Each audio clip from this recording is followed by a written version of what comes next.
ಆರಂಭದಲ್ಲಿ ಒಂದು 2,000 ವಿಡಿಯೋ ಇದೆ, 1,500 ವಿಡಿಯೋ ಇದೆ, 2,000ಕ್ಕಿಂತ ಹೆಚ್ಚು ವಿಡಿಯೋ ಇದೆ.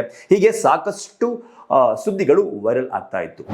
ಜನಪ್ರತಿನಿಧಿಗಳ ವಿಶೇಷ ನ್ಯಾಯಾಲಯಕ್ಕೆ ತನ್ನ ಚಾರ್ಜ್ ಶೀಟ್ ಅನ್ನ ಸಲ್ಲಿಕೆ ಮಾಡಿದೆ. ಚಾರ್ಜ್ ಶೀಟ್ ನಲ್ಲಿ ಹಲವಾರು ಅಂಶಗಳನ್ನ ಪೊಲೀಸಿನವರು ಉಲ್ಲೇಖಿಸಿದ್ದಾರೆ. ಪೊಲೀಸಿನವರು ಪ್ರಜ್ವಲ್ ರೇವಣ್ಣ ಹಾಗೂ HD ರೇವಣ್ಣ ಅವರ ವಿರುದ್ಧ ನ್ಯಾಯಾಲಯಕ್ಕೆ ಸಲ್ಲಿಸಿರುವ ಚಾರ್ಜ್ ಶೀಟ್ ನಲ್ಲಿ ಏನನ್ನೆಲ್ಲ ನಮೂದಿಸಿದ್ದಾರೆ ಅನ್ನುವ ಒಂದಷ್ಟು ಅಂಶಗಳನ್ನ ಈ ವಿಡಿಯೋದಲ್ಲಿ ನಾನು ನಿಮಗೆ ಕೊಡ್ತಾ ಹೋಗ್ತೀನಿ. ಈ ಪ್ರಕರಣದಲ್ಲಿ ಪ್ರಜ್ವಲ್ ರೇವಣ್ಣ ಅವರು ನಿರಪರಾಧಿ, HD ರೇವಣ್ಣ ಅವರು ನಿರಪರಾಧಿ ಅಂತ ಏನು ಹೇಳಲಾಗ್ತಾ ಇತ್ತು, ಇದೆಲ್ಲ ಒಂದು ಷಡ್ಯಂತ್ರ ಅಂತ ಏನು ಹೇಳಲಾಗ್ತಾ ಇತ್ತು, ರಾಜಕೀಯ ಕುತಂತ್ರ ಅಂತ ಏನು ಹೇಳಲಾಗ್ತಾ ಇತ್ತು, ಅದಕ್ಕೆ ಈ ಚಾರ್ಜ್ ಶೀಟ್ ನ ಮೂಲಕ ಉತ್ತರ ಸಿಕ್ಕಿದೆ. ಇದೇ ಫೈನಲ್ ಅಲ್ಲ. ಸಂತ್ರಸ್ತೆಯರಿಗೆ ಆಗಾಗ ವಿಡಿಯೋ ಕಾಲ್ ಮಾಡಿ ಬೆತ್ತಲಾಗೋದಕ್ಕೆ ಪ್ರಜ್ವಲ್ ರೇವಣ್ಣ ಹೇಳ್ತಾ ಇದ್ರು. ಹಾಯ್, ಎಲ್ರಿಗೂ ನಮಸ್ಕಾರ. ನೀವು ನೋಡ್ತಾ ಇದ್ದೀರಾ ಸ್ಪೀಡ್ ಪ್ಲೇಸ್ ಕರ್ನಾಟಕ. ನಾನು ನಿಮ್ಮ ಮಂಜು ಗೌಡ. ಹಾಸನ ಪ್ರಕರಣ. ಕರ್ನಾಟಕದ ಹಾಸನ ಜಿಲ್ಲೆಯ ಹೆಸರನ್ನ ಕೇಳಿದಾಗ ಇತ್ತೀಚೆಗೆ ನಮಗೆ ನೆನಪಾಗುವುದು ಕೇವಲ 3 ಹೆಸರು. ಒಂದು ಪ್ರಜ್ವಲ್ ರೇವಣ್ಣ, ಇನ್ನೊಂದು HD ರೇವಣ್ಣ, ಇನ್ನೊಂದು ಸೂರಜ್ ರೇವಣ್ಣ. ರೇವಣ್ಣ ಅವರ ಫ್ಯಾಮಿಲಿಯ ಈ ಹೆಸರುಗಳು ರಾಜ್ಯದಲ್ಲಿ ಪೆನ್ ಡ್ರೈವ್ ಪ್ರಕರಣಕ್ಕೆ ಸಂಬಂಧಪಟ್ಟಂತೆ ಸಾಕಷ್ಟು ಸಂಚಲನವನ್ನು ಈ ಹಿಂದೆ ಮೂಡಿಸಿತ್ತು. ಈ ಪ್ರಕರಣವನ್ನು ನೋಡಿದಾಗ ಮಾಜಿ ಸಂಸದರು ಈ ಮಟ್ಟಕ್ಕೆ ಹೀನ ಕೃತ್ಯಕ್ಕೆ ಇಳಿದು ಬಿಟ್ರಾ? ಮಾಜಿ ಸಂಸದ ಪ್ರಜ್ವಲ್ ರೇವಣ್ಣ ಅವರಿಂದ ಅನ್ಯಾಯಕ್ಕೆ ಒಳಗಾದ ಮಹಿಳೆಯರು ಎಷ್ಟು ಜನ? ಆರಂಭದಲ್ಲಿ ಒಂದು 2,000 ವಿಡಿಯೋ ಇದೆ, 1,500 ವಿಡಿಯೋ ಇದೆ, 2,000ಕ್ಕಿಂತ ಹೆಚ್ಚು ವಿಡಿಯೋ ಇದೆ. ಹೀಗೆ ಸಾಕಷ್ಟು ಸುದ್ದಿಗಳು ವೈರಲ್ ಆಗ್ತಾ ಇತ್ತು. ಈ ಪ್ರಕರಣಕ್ಕೆ ಸಂಬಂಧಪಟ್ಟಂತೆ ರಾಜ್ಯ ಸರ್ಕಾರ ಒಂದು ವಿಶೇಷವಾದ SIT ಪೊಲೀಸರ ತಂಡವನ್ನು ರಚನೆ ಮಾಡಿ ಒಂದು ಇನ್ವೆಸ್ಟಿಗೇಷನ್ ಮಾಡೋದಕ್ಕೆ ಅನುವನ್ನು ಮಾಡಿಕೊಟ್ಟಿತ್ತು. ಇದೀಗ ಇನ್ವೆಸ್ಟಿಗೇಷನ್ ಅನ್ನು ಮುಗಿಸಿರುವಂತಹ SIT ಪೊಲೀಸರ ತಂಡ ಜನಪ್ರತಿನಿಧಿಗಳ ವಿಶೇಷ ನ್ಯಾಯಾಲಯಕ್ಕೆ ತನ್ನ ಚಾರ್ಜ್ ಶೀಟ್ ಅನ್ನ ಸಲ್ಲಿಕೆ ಮಾಡಿದೆ. ಚಾರ್ಜ್ ಶೀಟ್ ನಲ್ಲಿ ಹಲವಾರು ಅಂಶಗಳನ್ನ ಪೊಲೀಸಿನವರು ಉಲ್ಲೇಖಿಸಿದ್ದಾರೆ. ಪ್ರಜ್ವಲ್ ರೇವಣ್ಣ ಹಾಗೂ HD ರೇವಣ್ಣ ಅವರಿಗೆ ಸಂಬಂಧಪಟ್ಟಂತೆ ಸಾಕಷ್ಟು ಸಾಕ್ಷಿಗಳನ್ನ ಕಲೆಕ್ಟ್ ಮಾಡಿರೋದಾಗಿ ಹೇಳ್ಕೊಂಡಿದ್ದಾರೆ. ಹಾಗಾಗಿ ಈ ಪ್ರಕರಣ ಇಷ್ಟು ದಿನಗಳ ಕಾಲ ತೆರೆಮರೆಯಲ್ಲಿತ್ತು, ಈಗ ಮತ್ತೆ ಮುನ್ನೆಲೆಗೆ ಬಂದಿದೆ ಅಂತಾನೆ ಹೇಳಬೇಕು. ಯಾಕಂತಂದ್ರೆ ಪೊಲೀಸಿನವರು ಕೋರ್ಟ್ಗೆ ಚಾರ್ಜ್ ಶೀಟ್ ಅನ್ನ ಸಲ್ಲಿಸಿರುವ ಕಾರಣಕ್ಕಾಗಿ. ಪೊಲೀಸಿನವರು ಪ್ರಜ್ವಲ್ ರೇವಣ್ಣ ಹಾಗೂ HD ರೇವಣ್ಣ ಅವರ ವಿರುದ್ಧ ನ್ಯಾಯಾಲಯಕ್ಕೆ ಸಲ್ಲಿಸಿರುವ ಚಾರ್ಜ್ ಶೀಟ್ ನಲ್ಲಿ ಏನನ್ನೆಲ್ಲ ನಮೂದಿಸಿದ್ದಾರೆ ಅನ್ನುವ ಒಂದಷ್ಟು ಅಂಶಗಳನ್ನ ಈ ವಿಡಿಯೋದಲ್ಲಿ ನಾನು ನಿಮಗೆ ಕೊಡ್ತಾ ಹೋಗ್ತೀನಿ. ಜನಪ್ರತಿನಿಧಿಗಳ ವಿಶೇಷ ನ್ಯಾಯಾಲಯದಲ್ಲಿ ಸಲ್ಲಿಸಿರುವ ಒಂದು ಚಾರ್ಜ್ ಶೀಟ್ ನಲ್ಲಿ 2,144 ಪುಟಗಳಿದೆ. ಅದಲ್ಲದೆ 137ಕ್ಕೂ ಹೆಚ್ಚಿನ ಸಾಕ್ಷಿಗಳ ವಿಚಾರಣೆಯನ್ನ ನಡೆಸಿದ್ದೀವಿ ಅಂತ ಪೊಲೀಸಿನವರು ಚಾರ್ಜ್ ಶೀಟ್ ನಲ್ಲಿ ಉಲ್ಲೇಖ ಮಾಡಿದ್ದಾರೆ. ಏನೆಲ್ಲ ಉಲ್ಲೇಖ ಆಗಿದೆ ಚಾರ್ಜ್ ಶೀಟ್ ನಲ್ಲಿ ಅನ್ನೋದನ್ನ ನೋಡ್ತಾ ಹೋಗೋಣ.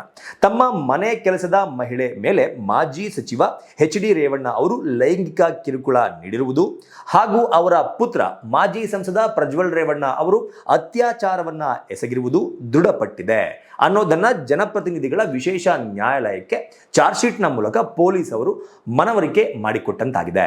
ಅಂದ್ರೆ ಈ ಪ್ರಕರಣದಲ್ಲಿ ಪ್ರಜ್ವಲ್ ರೇವಣ್ಣ ಅವರು ನಿರಪರಾಧಿ, HD ರೇವಣ್ಣ ಅವರು ನಿರಪರಾಧಿ ಅಂತ ಏನು ಹೇಳಲಾಗ್ತಾ ಇತ್ತು, ಇದೆಲ್ಲ ಒಂದು ಷಡ್ಯಂತ್ರ ಅಂತ ಏನು ಹೇಳಲಾಗ್ತಾ ಇತ್ತು, ರಾಜಕೀಯ ಕುತಂತ್ರ ಅಂತ ಏನು ಹೇಳಲಾಗ್ತಾ ಇತ್ತು, ಅದಕ್ಕೆ ಈ ಚಾರ್ಜ್ ಶೀಟ್ ನ ಮೂಲಕ ಉತ್ತರ ಸಿಕ್ಕಿದೆ. ಇದೇ ಫೈನಲ್ ಅಲ್ಲ.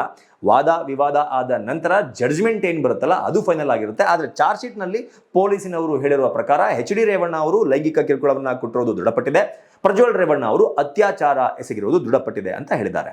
ಇನ್ನು ಮತ್ತೊಂದು ಅಂಶದ ಕಡೆ ನಾವು ಗಮನವನ್ನು ಹರಿಸೋದಾದ್ರೆ, ಹಲವು ಮಹಿಳೆಯರಿಗೆ ಲೈಂಗಿಕ ಕಿರುಕುಳ ನೀಡಿ ಪ್ರಜ್ವಲ್ ರೇವಣ್ಣ ವಿಡಿಯೋ ಚಿತ್ರೀಕರಣ ಮಾಡಿಕೊಂಡು ಬ್ಲಾಕ್ ಮೇಲ್ ಮಾಡ್ತಾ ಇರೋದು ಕೂಡ ದೃಢಪಟ್ಟಿದೆ ಅಂತ ಚಾರ್ಜ್ ಶೀಟ್ ನಲ್ಲಿ ಹೇಳಿದ್ದಾರೆ ಪೊಲೀಸಿನವರು. ಅಂದ್ರೆ ಯಾವೆಲ್ಲ ಮಹಿಳೆಯರಿಗೆ ಪ್ರಜ್ವಲ್ ರೇವಣ್ಣ ಅವರು ಲೈಂಗಿಕ ಕಿರುಕುಳವನ್ನ ಕೊಟ್ಟಿದ್ರು, ಅತ್ಯಾಚಾರವನ್ನ ಎಸಗಿದ್ರು, ಅಂತಹ ದೃಶ್ಯಗಳನ್ನ ತಮ್ಮದೇ ಮೊಬೈಲ್ ನಲ್ಲಿ ಆ ಕೃತ್ಯ ನಡೆಯುವಂತಹ ಸಂದರ್ಭದಲ್ಲಿ ಚಿತ್ರೀಕರಣವನ್ನ ಮಾಡಿಕೊಂಡು ಆ ಚಿತ್ರೀಕರಣ ಮಾಡಿದಂತಹ ವಿಡಿಯೋಗಳನ್ನ ಇಟ್ಕೊಂಡು ಆ ಸಂತ್ರಸ್ತ ಮಹಿಳೆಯರಿಗೆ ಪದೇ ಪದೇ ಫೋನ್ ಮಾಡುವ ಮೂಲಕ ಅದೇ ತರಹದ ಕೆಲಸಕ್ಕೆ ಉತ್ತೇಜನವನ್ನ ಕೊಡುವ ಮೂಲಕ ಅವರಿಗೆ ಕಿರುಕುಳವನ್ನ ನೀಡ್ತಾ ಇದ್ರು.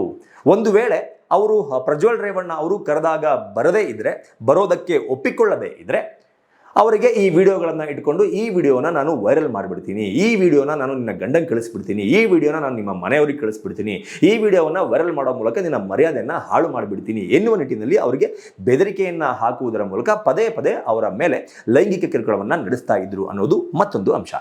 ಇನ್ನು 2020ರಲ್ಲಿ ಬೆಂಗಳೂರಿನ ಪ್ರಜ್ವಲ್ ರೇವಣ್ಣ ಅವರ ಬಸವನಗುಡಿಯ ಮನೆಯಲ್ಲಿ ಸಂತ್ರಸ್ತೆ ಮೇಲೆ ಅತ್ಯಾಚಾರವನ್ನ ಪ್ರಜ್ವಲ್ ರೇವಣ್ಣ ಎಸಗಿರುವುದು ಕನ್ಫರ್ಮ್ ಆಗಿದೆ ಅನ್ನೋದನ್ನ ಸಹ ಚಾರ್ಜ್ ಶೀಟ್ನಲ್ಲಿ ನಮೂದಿಸಲಾಗಿದೆ. 2020ರಲ್ಲಿ ಬೆಂಗಳೂರಿನ ಬಸವನಗುಡಿಯಲ್ಲಿರುವ ಪ್ರಜ್ವಲ್ ರೇವಣ್ಣ ಅವರ ಮನೆಯಲ್ಲಿ ಹೊಳೆ ನರಸೀಪುರದಿಂದ ಕರೆದುಕೊಂಡು ಬಂದಂತಹ ಮನೆ ಕೆಲಸದ ಸಂತ್ರಸ್ತೆ ಮೇಲೆ ಅತ್ಯಾಚಾರವನ್ನ ಎಸಗಿದ್ದಾರೆ.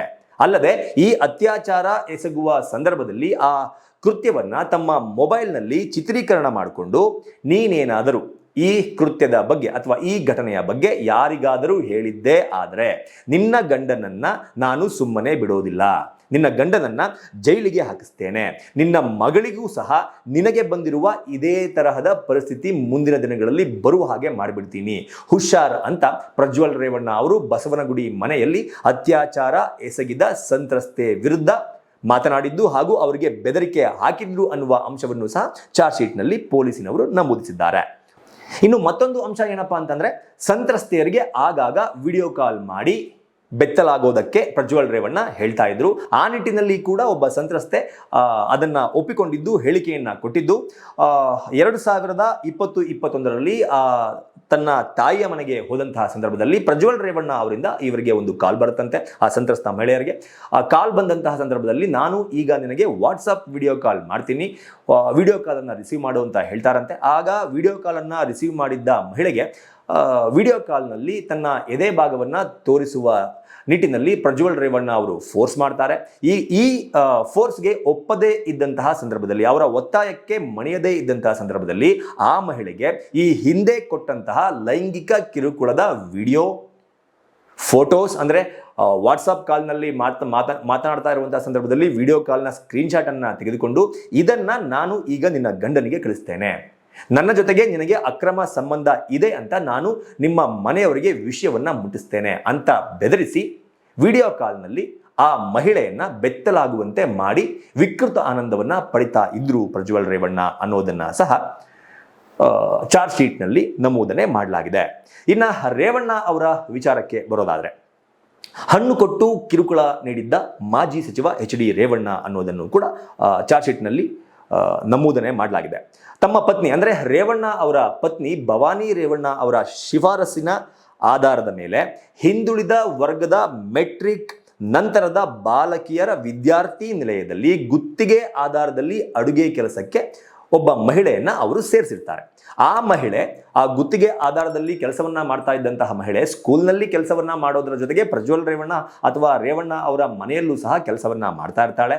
ಆದರೆ ಭವಾನಿ ರೇವಣ್ಣ ಅವರು ಮನೆಯಲ್ಲಿ ಇಲ್ಲದೇ ಇರುವಂತಹ ಸಂದರ್ಭದಲ್ಲಿ HD ರೇವಣ್ಣ ಅವರು ಆಕೆಯನ್ನ ಮಹಡಿಯ ಮೇಲ್ಗಡೆ ಇರುವ ರೂಮ್ಗೆ ಕರೆಸಿಕೊಂಡು ಹಣ್ಣು ಕೊಡುವ ನೆಪದಲ್ಲಿ ಆಕೆಗೆ ಲೈಂಗಿಕ ಕಿರುಕುಳವನ್ನ ಕೊಟ್ಟಿದ್ದಾರೆ ಎನ್ನುವ ಅಂಶವನ್ನ ಸಹ ಚಾರ್ಜ್ ಶೀಟ್ನಲ್ಲಿ ಮೆನ್ಷನ್ ಮಾಡಲಾಗಿದೆ. ಅಲ್ಲದೆ ಇದೇ ಮಹಿಳೆಯನ್ನ HD ರೇವಣ್ಣ ಅವರು ಏನು ಲೈಂಗಿಕ ಕಿರುಕುಳ ಕೊಟ್ಟಿದ್ದಾರೆ ಅಂತ ಹೇಳಲಾಗ್ತಾ ಇದೆ, ಇದೇ ಮಹಿಳೆಯನ್ನ ಪ್ರಜ್ವಲ್ ರೇವಣ್ಣ ಹೊಳೆ ನರಸೀಪುರದಿಂದ ಬೆಂಗಳೂರಿನ ಬಸವನಗುಡಿ ಮನೆಗೆ ಕರೆದುಕೊಂಡು ಬಂದು ಅತ್ಯಾಚಾರವನ್ನ ಮಾಡಿದ್ದಾರೆ.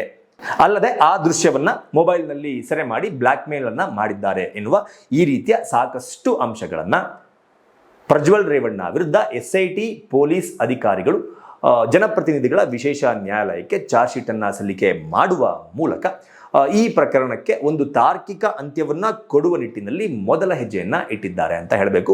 ಇದೀಗ ಕೋರ್ಟ್ಗೆ ಚಾರ್ಜ್ ಶೀಟ್ ಸಲ್ಲಿಕೆಯಾಗಿದೆ.